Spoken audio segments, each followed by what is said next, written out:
Olá pessoal, sejam todos bem-vindos à terceira aula do nosso curso de introdução ao liberalismo.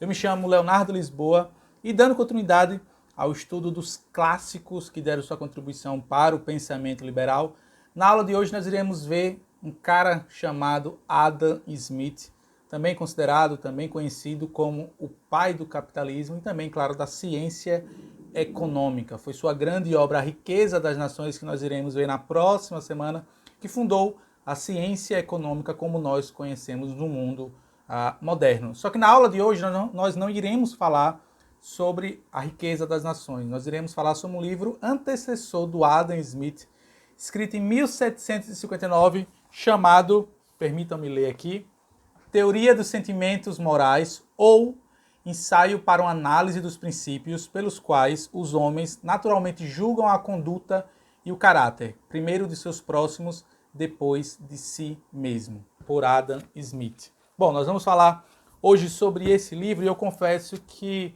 para mim foi uma grata surpresa quando eu estava nas minhas leituras acerca do liberalismo, alguns anos atrás, e me deparei com esse livro do Adam Smith. O Adam Smith é conhecido internacionalmente e mundialmente, claro, pela sua grande obra, o magnum opus dele, que é A Riqueza das Nações. Só que quando eu fui estudar um pouquinho sobre a vida do Adam Smith, eu descobri que ele tinha um outro livro chamado Teoria dos Sentimentos Morais, que é esse livro que hoje nós iremos, como é que eu posso dizer, que eu irei explanar acerca desse livro na aula de hoje. Essa que é a nossa terceira aula do curso de introdução ao liberalismo. Mas antes de falar sobre o livro em si, sobre o Adam Smith, é claro, não pode ser diferente, eu queria pedir o que eu pedi na aula passada. Então, enquanto você estiver assistindo a aula, eu recomendo que você faça anotações, dúvidas e questionamentos que, porventura, você venha a ter. Deixe aqui no espaço dos fóruns, aqui no espaço dos comentários.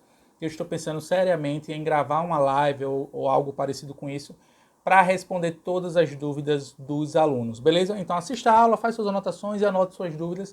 E no final você escreve, deixa uma pergunta, uma dúvida ou algo que lhe inquietou durante a minha explanação. Bom, antes de falar sobre o livro em si, Teoria dos Sentimentos Morais, é importante deixar claro aqui que esse livro é bem diferente do livro A Riqueza das Nações. Nesse livro, como o próprio título já dá uma ideia, o Adam Smith, também considerado o pai do capitalismo, do livre mercado, autor também de um outro ensaio chamado A Mão Invisível, ele não vai falar sobre economia em si, mas sim sobre as relações que permeiam a ciência da economia, sobre sentimentos e sobre moralidade. Então, se vocês forem parar para analisar, na nossa primeira aula nós vimos John Locke, onde em quase 2 horas de aula, ou melhor dizendo, um pouquinho mais de 2 horas de aula, eu falei muito pouco sobre economia, sobre ciência financeira. Já agora, com Adam Smith, seguimos o mesmo caminho. É importante começarmos dessa forma para que você que está nos assistindo, você que está acompanhando esse curso de introdução ao liberalismo, entenda que a ciência econômica e o liberalismo vai muito além dos números, das finanças e das riquezas, ou do ouro, da prata e do bronze. A ciência econômica tem a ver com as pessoas. E nesse livro do Adam Smith é sobre justamente pessoas e suas relações é que ele vai abordar aqui. Bom, vamos dar início, mas não sem antes falar uma breve biografia, brevíssima biografia do Adam Smith. Bom, o Adam Smith, além de economista, ele era filósofo e também durante uma certa parte da sua vida foi professor e ao final dela ele se tornou reitor de uma determinada universidade. Ele foi catedrático, ou seja, ele tinha uma cadeira fixa na disciplina de lógica na Universidade de Glasgow por mais de uma década. Inclusive, esse próprio livro dele, Teoria dos Sentimentos Morais, escrito em 1759, nada mais do que uma certa parte dessas suas aulas nessa disciplina de lógica, nessa referida universidade. Então, em 1759, ele publica a Teoria dos Sentimentos Morais, seu primeiro e último livro. Por que primeiro e último livro? Porque ao final da vida ele retornou e fez umas certas correções e alterações nesse livro aqui, Teoria dos Sentimentos Morais. Em 1776, ele escreve A Riqueza das Nações, ou seja, 15 anos depois, basicamente, do livro A Teoria dos Sentimentos Morais, um livro que certamente marcou a história da ciência econômica como nós conhecemos no mundo atual. Muitos dizem que se não fosse esse livro, escrito pelo Adam Smith, A Riqueza das Nações, que nós iremos ver na aula da próxima semana, a ciência econômica teria seguido um caminho totalmente distinto, totalmente diferente. Bom, e aí no livro da Riqueza das Nações, que a gente vai falar sobre ele Na próxima semana, o Adam Smith explica quais são as causas do porquê umas nações prosperam mais do que as outras. Ele vai falar sobre divisão do trabalho, sobre a mão invisível que regula as situações no mercado, defende, de certa forma, uma ideia contrária ao absolutismo ou ao mercantilismo, por assim dizer. Mas não é sobre esse livro que nós vamos falar hoje. Nós vamos falar sobre a teoria dos sentimentos morais. Nesse livro, e é curioso, e eu pensei no seguinte: como preparar essa aula para alunos do século XXI de um autor que viveu em 1700, século XVIII, ou seja, mais de 200 anos atrás. Esse livro tem mais de 250 anos. Então como é que eu vou conseguir traduzir o que Adam Smith escreveu em 250 anos atrás, ou melhor dizendo, há 250 anos atrás, para os alunos ou para as pessoas que me assistem do século XXI? E eu pensei, tenho que trazer o ensinamento do Adam Smith para a nossa sociedade atual.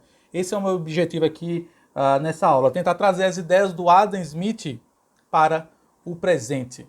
E aqui nesse livro, o Adam Smith vai tentar explicar de onde vem a moral, por que agimos com dignidade e a virtude, mesmo quando o mundo ao nosso redor diz que não devemos agir dessa forma, ou melhor dizendo, quando os nossos conflitos de interesses pessoais falam mais alto. Esse é um livro que mistura psicologia, filosofia e, claro, a ciência da economia. Aqui nesse livro ele vai explicar como você pode conquistar uma vida boa, como você pode adquirir bons amigos, a riqueza, mas não a riqueza em si, mas sim a busca pela riqueza, a busca pela fama, pela felicidade, pela vida virtuosa e sábia. Então, nesse livro, Adam Smith tenta trazer alguns insights acerca dessas grandes questões que permeiam certamente a humanidade e, por que não, nós, indivíduos. Tá? O livro foi um sucesso na época em que foi lançado, em 1759, mas, infelizmente, 15 anos depois foi ofuscado por um outro livro dele, que é justamente A Riqueza das Nações, que nós já falamos aqui. Então, nesse livro, o Adam Smith vai trazer alguns conselhos para nós, leitores, acerca de como lidar com o dinheiro, com a ambição, com a fama, com a moral, com a bondade, por exemplo, com a virtude, com a amizade, com os relacionamentos entre os familiares, entre os cônjuges, entre os parceiros de trabalho. Então é um livro assim completo, onde o Adam Smith tenta embarcar um pouco de tudo e dar umas dicas a nós de como vivermos melhor na sociedade. Ele também vai falar sobre a futilidade que é ter na busca pelo dinheiro a felicidade e a primazia. E é curioso, porque aqui você tem o pai do capitalismo deixando bem claro que a busca pelo dinheiro não deve ser, melhor dizendo, a primazia, a busca de nenhuma pessoa. Ele vai dar mais detalhes mais à frente, mais adiante, sobre isso. O que é que ele fala sobre buscar ou ter a vida centrada, seguindo o caminho em busca das riquezas materiais, ou melhor dizendo, dos bens materiais. Tá? Eu penso, quando eu estava relendo esse livro, para preparar aqui essa nossa aula, que ele é um livro certamente atemporal. Apesar de ter sido escrito há mais de 250 anos atrás, ele continua atualíssimo e traz assim dicas, insights interessantíssimos que, caso vocês prestem atenção aqui nessa aula, certamente ele vai mudar e impactar a sua vida, tal como impactou a minha. Bom, eu falei no início da aula que o Adam Smith ele era, acima de tudo, um economista. E é curioso que quando você fala sobre a ciência da economia, ou os economistas em geral, o que a sociedade espera dos economistas é justamente aquilo no que eles são piores. Devemos lembrar, tal como Adam Smith, tal como John Locke e outros tantos liberais clássicos, a economia não tem somente a ver com finanças. A economia tem a ver com pessoas e como as pessoas lidam umas com as outras. Então, o que a mídia, por exemplo, e o que nós, simples mortais, esperamos do economista são respostas exatas. Mas lembremos que a economia ela não é como um relógio onde qualquer pessoa pode ir lá e alterar e mudar ao seu bel prazer. A ciência da economia tem a ver, acima de tudo, com as pessoas, com as ações que essas pessoas fazem, como elas lidam uma com as outras. A economia, sobretudo, a respeito acerca de pessoas, o que é consideravelmente, é óbvio, o Adam Smith deixa isso bem claro, muito mais importante que o dinheiro.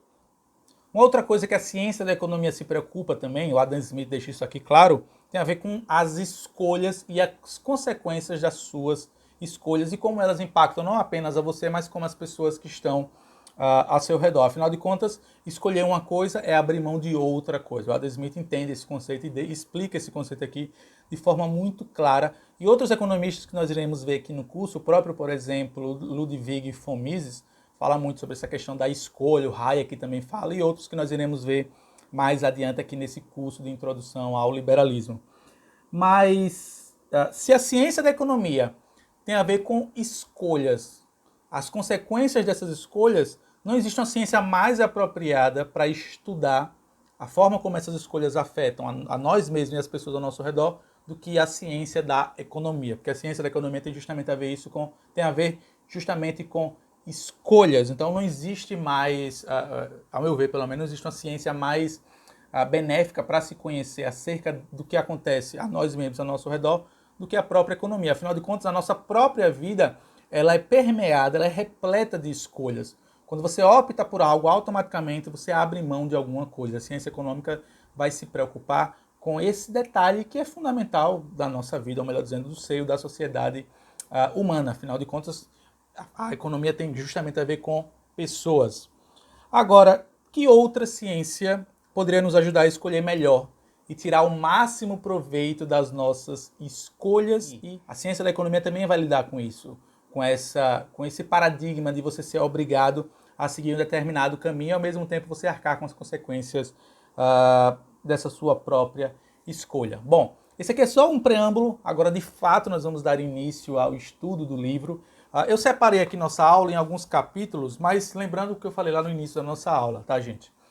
Eu quis adaptar as ideias do Adam Smith para o mundo atual. Espero que eu tenha conseguido, espero que você que esteja me assistindo consiga compreender o que eu tentei fazer aqui nessa nossa aula. Afinal de contas, é um livro escrito 250 anos atrás, com situações que naquela época eram muito comuns, mas que hoje em dia, por exemplo, não mais são presentes na sociedade contemporânea a qual nós estamos vivendo atualmente. Então eu tentei trazer, o que eu tentei fazer aqui foi trazer o Adam Smith para o século XXI e suas ideias e trazer, claro, reflexões e, por que não, dicas de como viver melhor a nossa vida. Afinal de contas, é sobre isso que fala o livro da Teoria dos Sentimentos Morais. O pai do capitalismo, 15 anos antes de escrever sobre a riqueza das nações, se preocupou com os sentimentos e a moralidade das pessoas e da sociedade como um todo. Então é esse livro que nós vamos estudar aqui. Lembrando que esse livro aqui, ele pode ser, pelo menos quando você vai dar uma lida nele, lembrando, a versão na íntegra está disponível aqui na plataforma, caso vocês tenham à disposição para ler. É um livro extenso, são mais de 400 páginas, mas tenho certeza que é um livro que ele transforma o leitor de uma forma surpreendente. O livro é dividido em 4 partes principais: ética e virtude, propriedade privada e liberdade natural, economia, Estado e direitos individuais. A nossa aula aqui eu separei de uma forma um tanto quanto diferente, mas eu queria comentar acerca disso para que vocês possam compreender melhor a dinâmica, a didática, melhor dizendo, pela qual eu organizei aqui a nossa aula. Eu queria começar essa nossa aula lendo o próprio Adam Smith e o seu primeiro capítulo, chamado Do Senso de Conveniência, capítulo 1 da Simpatia. Vejam a primeira, ou melhor dizendo, o primeiro parágrafo que o Adam Smith nos escreve aqui no seu livro Teoria dos Sentimentos Morais, para vocês verem que esse argumento de que o liberalismo, de que o pensamento liberal não se preocupa com as pessoas é, acima de tudo, errôneo e difamador, acima de tudo. Afinal de contas, tem muitos professores ao redor do Brasil, que falam sobre o liberalismo de maneira negativa e pejorativa e não conhecem, por exemplo, esse livro do Adam Smith chamado A Teoria dos Sentimentos Morais. Permitam-me ler exatamente como está escrito aqui. Abre aspas. Por mais egoísta que se supõe o homem, evidentemente, há alguns princípios em sua natureza que o fazem interessar-se pela sorte de outros e considerar a felicidade deles necessária para si mesmo, embora nada extraia disso senão o prazer de assistir a ela. Dessa espécie é a piedade ou compaixão, emoção que sentimos ante a desgraça dos outros, quer quando a vemos, quer quando somos levados a imaginá-la de modo muito vivo. É fato óbvio demais para precisar ser comprovado que frequentemente ficamos tristes com a tristeza alheia, pois esse sentimento, bem como todas as outras paixões originais da natureza humana, de modo algum se limita aos virtuosos e humanitários, embora estes talvez a sintam com uma sensibilidade mais delicada. O maior rufião, o mais empedernido infrator das leis da sociedade, não é totalmente desprovido desse sentimento humanitário. Então, notem que o Adam Smith, nesse primeiro parágrafo, deixa claro que nós temos essa capacidade de nos apiedarmos das outras pessoas, também temos essa capacidade intrínseca de celebrarmos a vitória, ou melhor dizendo, as vitórias de outras pessoas. Afinal de contas, nós queremos ver o próximo ao nosso redor feliz. Isso é algo que está intrínseco no nosso ser como, ou melhor dizendo, isso está intrínseco ao ser humano. Isso é algo da humanidade. Eu lembro muito do John Locke lá na nossa segunda aula que falava sobre isso, de que intrinsecamente o ser humano é bom por natureza. Então nada mais coerente com o pensamento de Adam Smith do que dizer que nós somos bons por excelência, queremos ver os outros bem, comemoramos a sua felicidade e ficamos tristes, claro, com a sua determinada tristeza, mesmo sendo seres, em certa medida, egoístas. E a primeira reflexão que o Adam Smith traz aqui, eu quero que você me acompanhe nesse nosso início da aula. O Adam Smith traz um exercício sobre um terremoto da China. Permita-me ler. Antes de continuar a leitura aqui, eu queria comentar a vocês que o livro que eu estou usando como material suplementar para a nossa aula é esse livro de um autor chamado Russ Roberts, chamado Como Adam Smith Pode Mudar a Sua Vida. Esse aqui é um livro que eu usei como leitura complementar para preparar a nossa aula. Então, permita-me ler aqui o exercício que Adam Smith nos convida a fazer. Vamos supor que o grande império da China, com toda a sua miríade de habitantes, seja subitamente devastado por um terremoto. Imaginemos então como um humanitário na Europa, sem nenhum tipo de ligação com aquela parte do mundo, seria afetado ao saber dessa terrível calamidade. Então o que o Adam Smith nos convida a refletir é: como é que você agiria se da noite para o dia você visse uma informação na televisão que a China foi acometida por um terremoto de escalas gigantes, milhões e milhões de pessoas foram mortas? O que o Adam Smith traz a nos refletir é o seguinte, que é natural, todos os seres humanos certamente ficariam tristes, desanimados, desolados. Afinal de contas, são milhões de pessoas que perderam suas vidas sem um motivo lógico. Afinal de contas, a natureza tem essa característica de não, digamos assim, seguir os desígnios humanos vez ou outra. Então, Adam Smith nos traz a refletir. Tudo bem, nós ficaríamos mal durante alguns segundos, alguns um pouco mais tempo, minutos, dias, até mesmo semanas. Mas, passada toda a comoção nacional e mundial acerca desse fato do terremoto da China, nós seguiríamos nossa vida normalmente. Que, afinal de contas, são pessoas que estão do outro, imaginemos que nós estamos no Brasil, o terremoto aconteceu do outro lado do mundo, e a nossa vida precisa seguir. Os problemas diários que todos nós temos que enfrentar, eles vão começar a sobressair por cima desse acontecimento mundial, onde milhões e milhões de pessoas morreram no terremoto da China. Isso de forma alguma nos torna uma pessoa ruim. Não, é porque nós tendemos a nos preocupar, segundo Adam Smith, e faz todo sentido pelo menos para mim, nós tendemos a nos preocupar muito mais com os problemas que estão ao nosso redor, que são próximos a nós. Então, por exemplo, se 2 dias depois do acontecimento lá na China, você teve que batalhar um pouquinho mais no seu trabalho, fazer hora extra para conseguir dinheiro para pagar um boleto de energia, por exemplo. Automaticamente, aquele seu momento que você estava reflexivo e triste com o acontecimento na China, ele dá lugar a uma outra preocupação, uma preocupação mais terrena, ou seja, mais próxima a si, que é justamente ter que fazer hora extra para pagar aquele boleto de energia. O Adam Smith diz que isso não é de todo modo ruim. Pelo contrário, o ser humano, em excelência, pensa dessa forma. Agora, o que o Adam Smith vai falar aqui trazendo esse mesmo exemplo ainda do terremoto na China, é que se vocês forem parar para analisar, imagine que fosse dada à sua pessoa a oportunidade de você sacrificar o seu dedo mindinho para salvar aquelas milhões de pessoas do terremoto na China. Eu pergunto a você que está me assistindo, o que você faria? O Adam Smith diz que a maior parte das pessoas no mundo não hesitariam em sacrificar o seu dedo mindinho para salvar as milhões de pessoas na China, mesmo não tendo nada a ver com o país chinês, mesmo não tendo nenhum parente lá.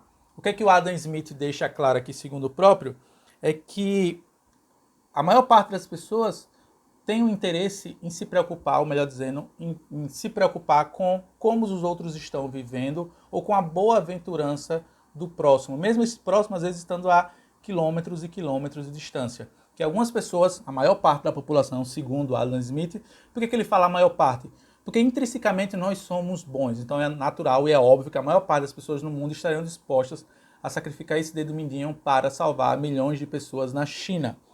Mas para Adam Smith, algumas pessoas, entretanto, não teriam a mesma disposição. E a essas pessoas o Adam Smith chama-as de monstro e proporcionalmente desumanas, pois elas não estão, ou melhor dizendo, elas não estão preocupadas em salvar a vida de milhões de pessoas do outro lado do mundo. Para o Adam Smith, ele até brinca um pouco com isso, você deve até se afastar de pessoas que não teriam coragem de sacrificar um dedo mindinho, ou um braço, ou uma mão, para salvar milhões de pessoas, porque essa pessoa vai contra os desígnios da natureza, a qual Deus nos concedeu de viver na Terra. E segundo o próprio Adam Smith, e aí bebendo um pouco lá do John Locke, nós somos intrinsecamente bons. Então, por isso, nós nos preocupamos com o outro. E isso não tem nada a ver com interesse pessoal. Porque assim, pare para analisar. Você vai perder um dedo mindinho, vai perder uma mão, vai perder um braço, o que é que você vai ganhar? O Adam Smith comenta mais à frente o que é que você ganha ou o que é que você recebe de retorno da sociedade quando você sacrifica a si mesmo em prol de uma outra pessoa. O Adam Smith não chega a trazer esse exemplo, mas aqui eu comento com vocês a respeito de busca de emprego. É basicamente a mesma relação. E aqui fica uma dica para você que está me assistindo. Quando você for buscar um emprego em determinado lugar, você tem que se colocar no lugar do empregador e pensar: por que eu devo contratar essa pessoa? Por que eu devo contratar você? O Adam Smith tem a famosa frase sobre a benevolência do açougueiro, que não é por conta da benevolência do açougueiro que nós temos a carne na nossa mesa, mas é porque o açougueiro também precisa viver. Então, por isso ele se sacrifica, acorda de manhã cedo, mata o animal, coloca a carne à disposição para que nós possamos comprar, mas ele não está pensando apenas, como é que eu posso dizer, em nos ofertar uma carne, mas está pensando também nele, no seu próprio interesse pessoal. E isso não torna de forma alguma um egoísta, não, ele apenas tem os interesses pessoais dele, e quando os interesses pessoais dele são atendidos, os nossos também são, afinal de contas, é dele que nós compramos o nosso sustento. Então, imagine você procurando um emprego. Faça-se essa pergunta: por que o patrão ou o dono dessa empresa deve me contratar? E aqui eu comento uma história breve minha. Durante um certo tempo da minha vida, quando eu estava ainda fazendo a faculdade de letras, todo curso online que eu encontrava na internet de maneira gratuita, eu acabava por fazer, e no final de contas eu tinha muito tempo livre e achava que esses cursos online poderiam ofertar a mim, no futuro, uma oportunidade de emprego um tanto quanto melhor. E foi o que aconteceu. Hoje eu tenho no meu currículo um curso sobre Shakespeare que eu fiz na King's College London, ou seja, na Universidade de Londres, sobre William Shakespeare. Então eu estudei sobre Shakespeare na universidade, digamos assim, na melhor universidade do mundo, sobre William Shakespeare.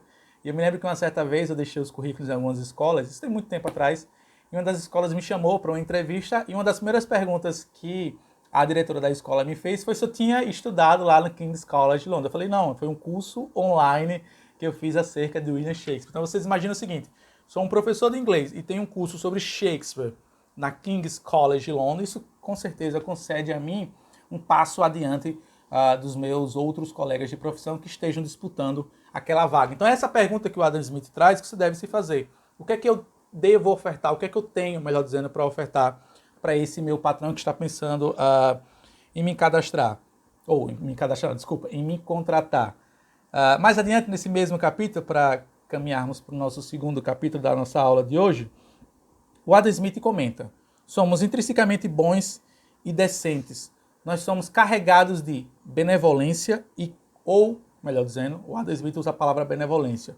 Hoje em dia, certamente, você poderia trocar pela palavra compaixão. Afinal de contas, nós detestamos profundamente ver o outro sofrer. Afinal de contas, não é de forma alguma benéfico, ou melhor dizendo, não é de forma alguma prazeroso ver o próximo ou a pessoa que está ao nosso redor sofrer. Agora, o Adam Smith nos convida a refletir acerca de algo. O que é que nos faz nos preocuparmos com a dor alheia? O Adam Smith traz aqui no seu próprio livro, no livro da Teoria dos Sentimentos Morais, o que ele vai chamar de espectador imparcial. Então, no livro do Adam Smith, Teoria dos Sentimentos Morais, ele vai explicar detalhadamente, aqui em várias páginas, por assim dizer, o que vem a ser esse espectador imparcial. Então, vocês imaginem que é como se você fosse um sujeito munido de razão, e dotado, claro, da sua experiência de vida, e é como se... Imaginem aquele clássico cena de desenho animado, onde você tem, de um lado, um anjinho, e do lado você tem um demônio que estão observando as suas ações. Se eu pudesse explicar de maneira mais contemporânea o que vem a ser espectador imparcial de Adam Smith, é dessa forma que eu prefiro fazer. Agora, o Adam Smith deixa-nos claro, nesse mesmo insight acerca desse espectador imparcial que observa as nossas ações, que nós temos duas formas de sentimentos, sentimentos ativos e sentimentos passivos. Para o Adam Smith, o sentimento passivo nosso, ele é cruel, egoísta e desumano, enquanto que o sentimento ativo, ele é bondoso, honrado e virtuoso. Então, ele diz que quando nós temos que tomar uma ação, nós somos muito mais impelidos ao bem, ao belo e ao honrado, ao que é nobre. Quando nós apenas estamos observando a situação, nós tendemos a ter pensamentos mais maldosos acerca daquela situação que se passa diante dos nossos olhos. Sabe aquele clássico exemplo, você está andando na rua e aí você encontra uma carteira recheada de dinheiro. Passivamente, passa-se pela sua cabeça, segundo o próprio Adam Smith, e eu concordo 100% com ele, inúmeros pensamentos negativos, do tipo, ficar com esse dinheiro, por que eu devo devolver, vou pegar esse dinheiro todo e gastar, mas ativamente nós tendemos a ir em direção ao que é certo, ao que é honrado, ao que é correto, ou seja, procurar a pessoa para devolver, deixar na polícia. E ele fala que nós tomamos essa decisão baseado nesse tal desse espectador imparcial, e eu queria ler exatamente o que Adam Smith fala sobre isso. É a razão, o princípio, a consciência, o habitante do peito, o homem interior, o grande árbitro de nossa conduta. É ele quem, sempre que estamos prestes a agir de maneira que vai afetar a felicidade alheia, grita conosco com uma voz capaz de assombrar a mais pretensiosa das nossas paixões, dizendo que somos apenas um na multidão, em nada melhor do que qualquer outro presente nela, e que, quando nos preferimos aos outros de maneira tão vergonhosa e cega, transformamo-nos em objetos de ressentimento, abominação e execração. Então, assim, vejam, o que é que o pai do capitalismo, o pai do livre mercado está falando aqui. Para mim, fantástico a forma como as pessoas desconhecem, melhor dizendo, o que o pai do liberalismo fala acerca dos sentimentos, das emoções e da moralidade. O que ele está dizendo é que se você abre mão de ser bom, belo, honrado, virtuoso, você é um sujeito digno de ressentimento, abominação e execração, não somente por você mesmo, mas pelas pessoas que estão ao seu redor. Porque devemos lembrar o seguinte, nós somos pequenos em relação ao universo, né? Quem já viajou de avião, quem já andou de avião, vai entender o que eu estou falando aqui. Quando você está lá em cima e você olha para o mundo aqui embaixo, você tem, pelo menos eu tive essa noção na primeira vez que eu viajei de avião, alguns anos atrás, do quão ínfimo, do quão ignóbil, do quão pequeno, da minha pequeneza diante do mundo. E aí o Adam Smith comenta que devemos lembrar, claro, que nós não somos o centro do universo de forma alguma, nós somos apenas um grão de areia no meio de milhões e bilhões de pessoas que povoam a Terra. E que pensarem puramente em si, pensar sempre em si acima de tudo, é acima de tudo grotesco, não é de forma alguma honrado e nobre, e acima de tudo, você nunca é bem visto pelas outras pessoas por você pensar somente em si. Mais adiante, o Adam Smith continua nesse mesmo pensamento acerca do espectador imparcial, quando ele diz que não é o amor ao próximo, não é o amor à humanidade que em muitas ocasiões impele-nos à prática dessas virtudes divinas. É um amor mais intenso, uma afeição mais poderosa, que se manifesta nessas ocasiões, o amor pelo que é honroso e nobre, pela grandeza, pela dignidade e pela superioridade do nosso caráter. Então eu consigo linkar totalmente o que o Adam Smith fala, o que John Locke falou lá na aula passada, que nós somos, no estado de natureza, nós somos intrinsecamente bons. Afinal de contas, nós tendemos a, ou melhor dizendo, a copiar, ou de maneira mimetizante, a querer repetir os desígnios da criatura, ou melhor dizendo, afinal de contas nós somos criatura, mas nós tivemos um Criador Supremo.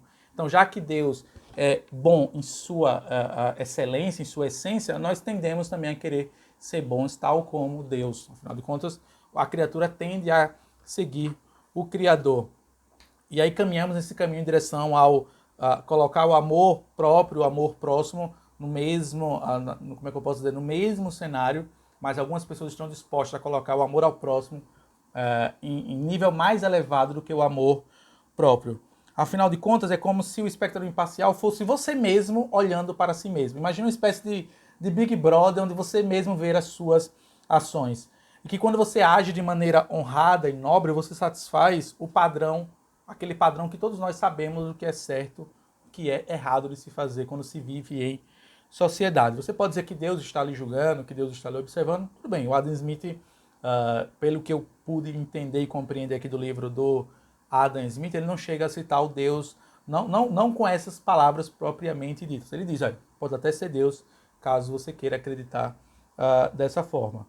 E aí o que o Adam Smith comenta, para encerrar esse capítulo, é que não devemos considerar apenas os custos e benefícios materiais em nossa vida. Afinal de contas, a nossa vida não deve ser guiada pelos bens materiais, pelos produtos. Então você tem um pai do capitalismo deixando claro que os bens materiais não devem vir em primeiro plano. Afinal de contas, o Adam Smith nos pergunta, e o senso moral? Ele é inato? Ele já está presente em nós desde o nosso nascimento? Ou ele é adquirido? Para o Adam Smith, como nós tendemos a seguir o Criador, e o Criador é excelente em sua magnitude, em sua honradez e sua nobreza, nós também carregamos uma espécie de fagulha do Criador, então por isso o nosso senso de moral ele é inato. Afinal de contas, nós nos preocupamos com a aprovação de terceiros, nós nos preocupamos em observar as nossas ações de um ângulo um pouco mais afastado, tendemos a julgar a nós mesmos, e nós tendemos a prestar atenção ao invés de apenas vagar pela vida.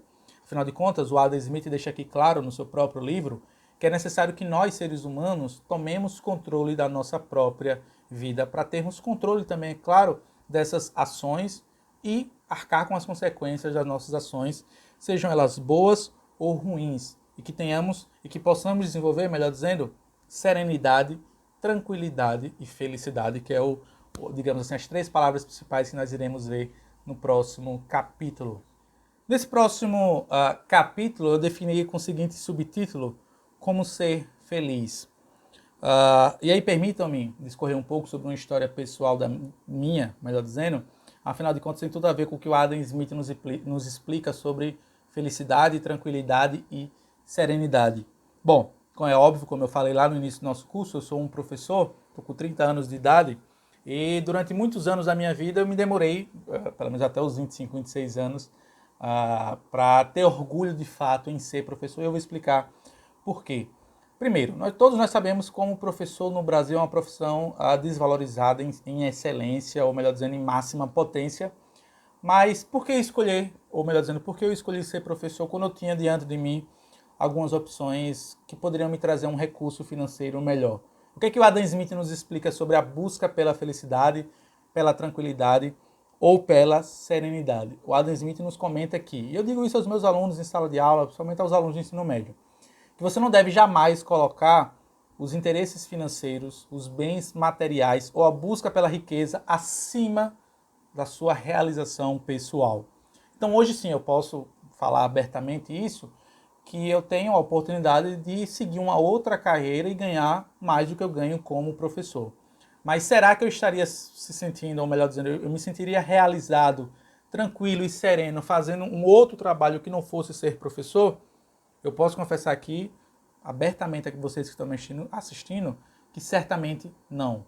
Eu estou muito satisfeito, tranquilo, feliz e sereno em ser professor. Mais ainda quando eu tenho certeza que tem alunos que me assistem de livre e espontânea vontade, como vocês, por exemplo, estão fazendo nesse momento, ou quando eu criei, por exemplo, no ano passado, um grupo de estudos na Universidade Federal de Sergipe, de maneira voluntária, onde 30, 40, até mesmo 50 alunos nas primeiras aulas apareceram para ouvir a minha pessoa ministrar aulas acerca sobre o liberalismo. Então, certamente, naquele momento eu estava, o que Adam Smith nos explica aqui, tranquilo, sereno e feliz. Por quê? Porque o Adam Smith deixa claro, no seu próprio livro, que o homem ele carrega esse desejo natural de ser amado, mas também de ser amável. Vou discorrer mais sobre essas duas palavrinhas, amado e ser amável, mais adiante na nossa aula. E isso não quer dizer de forma alguma que você não se importa com a opinião alheia. O Adam Smith diz que isso é um argumento que não se sustenta, ou melhor dizendo, para o Adam Smith, as pessoas que dizem que não se perguntam, que não se preocupam com a opinião alheia, são pessoas que, na maior parte das vezes, são as que mais se preocupam e utilizam-se desse argumento público para dizer que não estão aí com a opinião das outras pessoas. Então, quando você tem essas duas palavras, ser amado e ser amável, notem que essas duas palavras estão relacionadas umas com as outras, e para o Adam Smith, permitam-me ler aqui na íntegra, a parte principal da felicidade humana vem da consciência de sermos amados, ou seja, quando nós sabemos que nós somos amados por outras pessoas, pelas pessoas que estão ao nosso redor. Vejam o que é que o Adam Smith fala sobre isso. Permita-me ler ipsis literis. Que felicidade maior haverá do que ser amado e saber que se merece ser amado? Que miséria maior haverá do que ser odiado e saber que se merece ser odiado? Então Adam Smith usa essa palavra merecimento para justamente ir contra aquelas pessoas que dizem, mas todo mundo é amado, todo mundo é amável. Não, não é. E nem todo mundo merece, acima de tudo, ser amado, e nem todo mundo é, acima de tudo, amável. Porque para o Adam Smith, e aqui ele já deixa isso bem claro, a felicidade não tem nada a ver com você viver em função dos outros. O fato de você querer ser amado pelas outras pessoas e querer se tornar uma pessoa amável, você não pode colocar como condição sine qua non para isso que as outras pessoas tenham controle sobre sua vida. Ou melhor dizendo, que você queira viver sua vida em função dos outros para ser uma pessoa amada ou se tornar uma pessoa amável. Por mais que seu círculo social diga o contrário para você. O Adam Smith diz que se você faz boas ações esperando apenas que as pessoas ao seu redor olhem para você de maneira caridosa ou de maneira amável, você está fazendo errado.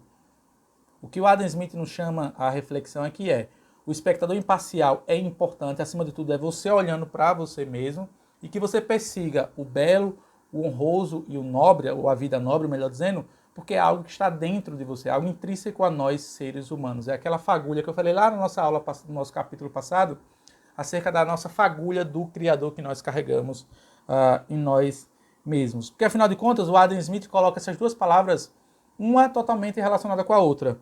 Uma consequência de ser amável é ser amado. Se você é uma pessoa boa, se você é uma pessoa honesta, se você é uma pessoa honrada, se você é uma pessoa feliz, automaticamente você vai ser uma pessoa amada. E vice-versa. Uma coisa está totalmente conectada com a outra. Afinal de contas, todos nós gostamos de ser amados. Mas como Adam Smith deixa aqui bem claro, isso tem que ser ofertado a nós, pelas pessoas que estão ao nosso redor, de maneira autêntica, digna, íntegra, ou seja, esse amor tem que ser de maneira não corruptível, o Adam Smith vai explicar isso mais adiante, tem que ser um amor honesto e tem que estar baseado em bons princípios, não apenas ser amado por ser amado, mas tem que ter esse arcabouço de sentimentos em volta desse amor, ou o que Adam Smith chama de amor autêntico. Mais adiante no seu livro, ele vai falar aqui, permitam-me ler também, o homem naturalmente deseja não apenas ser amado, mas ser amável, ou ser aquilo que é objeto natural e apropriado do amor. Teme naturalmente não apenas ser odiado, mas ser odioso, ou ser aquilo que é objeto natural e apropriado do ódio. Deseja não apenas ser louvado, mas ser louvável, ou ser aquilo que, embora não deva ser elogiado por ninguém, é objeto natural e apropriado do louvor. Tem pavor não apenas da censura, mas de ser censurável, ou de ser aquilo que, embora não deva ser censurado por ninguém, é objeto natural e apropriado da censura. Então, o que o Adam Smith nos explica, em outras palavras, é que ser amado e ser amável estão totalmente interligados. Imagine com uma espécie de corrente. Então, se você não é amado, você não pode ser amável, e vice-versa. Mas tem que ser, acima de tudo, honesto, íntegro, verdadeiro, e, acima de tudo, um amor, como ele próprio gosta de usar o exemplo, um amor autêntico. O Adam Smith comenta mais adiante, por exemplo, que nesse tipo de relacionamento entre que você é amado e amável, ele é a verdadeira felicidade, é quando você atinge, quando você consegue alcançar a verdadeira felicidade, pois você sabe que é merecedor desse amor que vem de outra pessoa. O Adam Smith usa o exemplo, por exemplo, dos casamentos felizes.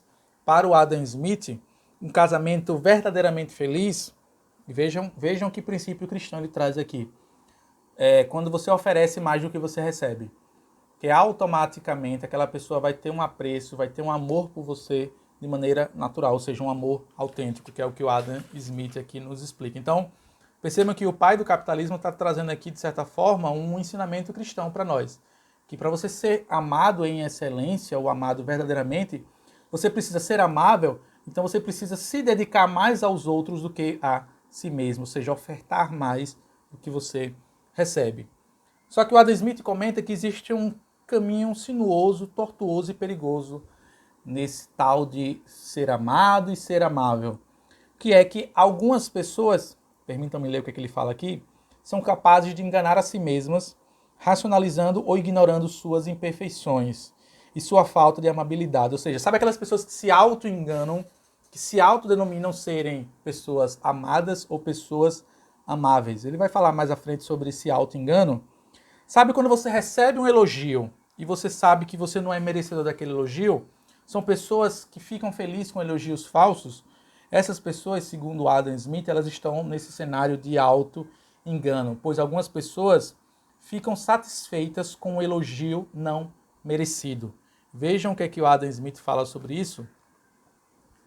O homem que nos aplaude por atos que não praticamos ou por razões que não foram motivadas por nossa conduta, não aplaude a nós, mas a outra pessoa. Não podemos extrair de seus elogios nenhum tipo de satisfação. Para nós, eles, os elogios de terceiros, devem ser mais humilhantes do que qualquer censura e devem nos remeter perpetuamente à mais humilhante de todas as reflexões, aquela sobre o que deveríamos ser, mas nós não somos.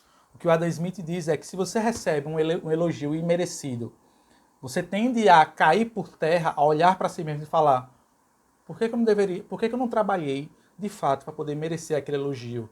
E aí quando você cai em desgraça sentimental, porque você pensa que teve a oportunidade de merecer aquele elogio de fato e você não o fez.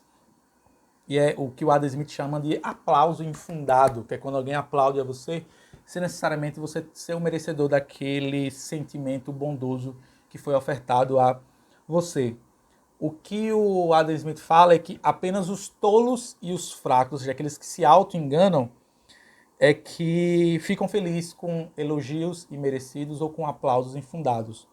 Para o Adam Smith, você precisa saber controlar o seu eu interior com o eu exterior e saber se você é, acima de tudo, merecedor daquele elogio, ou melhor dizendo, você tem que ter a humildade de reconhecer se você é ou não é, mas também se preocupar com seu eu exterior, de como suas ações afetam as pessoas que estão ao seu redor e como essas suas ações vão ser recebidas pelas pessoas e retornar em sentimentos bons, honrados e nobres para com você mesmo. O Adam Smith comenta, para encerrarmos esse capítulo de como ser feliz, que pior do que o elogio imerecido é a lisonja. O que é a lisonja para o Adam Smith? Ele explica aqui no seu livro da Teoria dos Sentimentos Morais. Que é quando alguém concede a você um elogio, ou melhor dizendo, alguém adula você esperando receber algo em troca. Esse é o pior tipo de elogio. Porque essa pessoa é motivada por receber algo em troca e ela tende a ser mais convincente no elogio que ela faz a você e por conta disso você tende a acreditar mais nessas palavras elogiosas que são direcionadas a vocês. A outra palavra que o Adam Smith usa para explicar esse conceito da lisonja, ele chama de adulação estratégica, ou também conhecida como falso amor. Eu, como professor, passo por isso praticamente diariamente, quando vários alunos vêm até mim e elogiam minhas aulas, mas a partir do momento que eu ajo com eles de maneira um pouco mais severa e rude, automaticamente eles mudam o sentimento para que eles tinham comigo 5 minutos atrás. Então, para o Adam Smith, isso não só apenas é uma lisonja, como é uma adulação estratégica.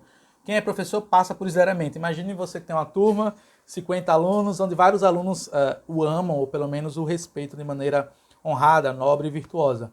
Mas a partir do momento que você, por exemplo, é dia de entregar a avaliação, muitos daqueles alunos que na semana anterior disse que amavam você, que gostavam de suas aulas, certamente, caso as notas deles, porventura, venham a ser negativas, alguns desses alunos já mudarão o sentimento a qual eles tinham sobre a sua pessoa. Afinal de contas, eles não estavam com o verdadeiro amor, eles estavam apenas com a lisonja e ainda pior com o que o Adam Smith chama de adulação estratégica, porque elas estavam esperando receber algo em troca, que no caso aqui de professor-aluno seria uma boa nota ou até mesmo uma ajuda na pontuação final da avaliação. O Adam Smith comenta que quando uma pessoa aceita viver na base da lisonja, é porque essa pessoa ela é muito fraca emocionalmente, sentimentalmente e, acima de tudo, moralmente. Como ela coloca esse véu do auto-engano sobre seus olhos e sobre sua consciência, por que não? Ela tende a aceitar falsos elogios que são atirados, que são direcionados a ela. Afinal de contas, o Adam Smith comenta que é uma vontade intrínseca a nós, seres humanos, sermos seres amáveis e amados. Todos, absolutamente todas as pessoas que vivem na Terra têm esse interesse comum de ser amável e ser amado. Agora, o que o Adam Smith conclui aqui nesse capítulo é que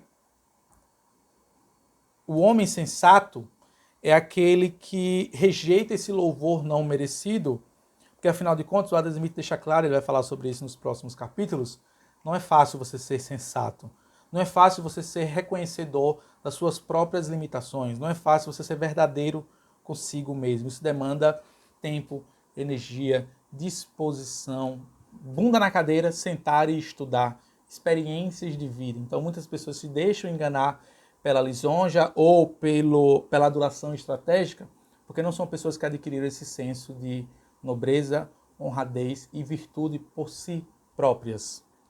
Nos capítulos adiante, o Adam Smith vai falar sobre essa palavrinha que eu citei anteriormente, chamada auto-engano, lisonja, que são palavras que a nós são muito bonitas, afinal de contas elas massageiam o nosso ego, porque o Adam Smith traz a seguinte reflexão: como escolher entre o que é bom para nós e o que é certo quando você não está sendo guiado de maneira honrada, nobre e virtuosa? Quando você coloca, traga aqui o mesmo exemplo de alguns minutos anteriores, quando você está, digamos assim, tendo sua visão coberta pelo véu da auto-enganação. Que afinal de contas, o Adam Smith deixa muito claro que o auto-engano ele sempre fala mais alto. Afinal de contas, nós gostamos de ser elogiados, nós gostamos de ser pessoas amadas pelas pessoas que estão ao nosso redor, e isso tende a nos afastar cada vez mais da real virtude, da real nobreza e da real honradez. E o que o Adam Smith traz aqui é um conflito entre duas palavrinhas, que eu vou citar aqui, que é o auto-engano versus o autoconhecimento. Enquanto que o auto-engano é aquilo que faz você acreditar em qualidades que você não tem, em sentimentos, moralidade que você não disponibiliza para si mesmo e para as outras pessoas, o autoconhecimento é aquela pessoa que olha para si mesmo e consegue reconhecer seus próprios defeitos e sua fragilidade ou suas deficiências. Só que o que o Adam Smith deixa muito claro é que o caminho do auto-engano ele é muito mais fácil, muito mais simples. Afinal de contas, se alguém elogia a você com alguma palavra honrada, ou nobre, ou virtuosa, e você não tem aquele sentimento dentro de si, ou aquela qualidade dentro de si, ou você não fez por merecer aquele elogio, e você se auto-engana, você tende a não buscar na íntegra, na totalidade, merecer aquele sentimento. Quando você tem o autoconhecimento dentro de si, as pessoas podem lhe ajudar, claro, no que você precisa reconhecer como sendo defeitos seus, mas quando você tem seu próprio autoconhecimento dos seus defeitos, das suas deficiências, das suas fragilidades, você tende a buscar você mesmo dentro de si e, claro, com leituras, com experiências de vida, conversando com outras pessoas, sentando a bunda na cadeira e estudando, você tende a buscar esse autoconhecimento. Agora, mais uma vez, tal como Ayn Rand falou lá na nossa primeira aula, na aula magna desse curso de Introdução ao Liberalismo, a busca pelo conhecimento, a busca pela sabedoria é tortuosa, difícil, maçante, chata, degradante. Então, nem todas as pessoas, segundo Adam Smith e segundo a própria Ayn Rand, lá na nossa primeira aula, algumas pessoas não estão dispostas a pagar o preço. Permita-me ler aqui o que o Adam Smith fala sobre isso, que ele nos traz um alento, né? Tudo bem, tá, beleza. Tudo certo que o Adam Smith fala que o auto-engano é muito mais fácil de ser seguido do que o autoconhecimento. Só que o Adam Smith traz aqui uma dica de como curar esse defeito, esse vírus. Permitam-me ler exatamente o que ele fala. Que, segundo Adam Smith, a natureza, porém, não deixou totalmente sem remédio essa fraqueza que tem grande importância, nem nos abandonou por completo as ilusões do amor próprio. Nossas observações contínuas da conduta alheia nos levam, de forma imperceptível, a estabelecer certas regras gerais para nós mesmos sobre o que é correto e apropriado fazer ou evitar.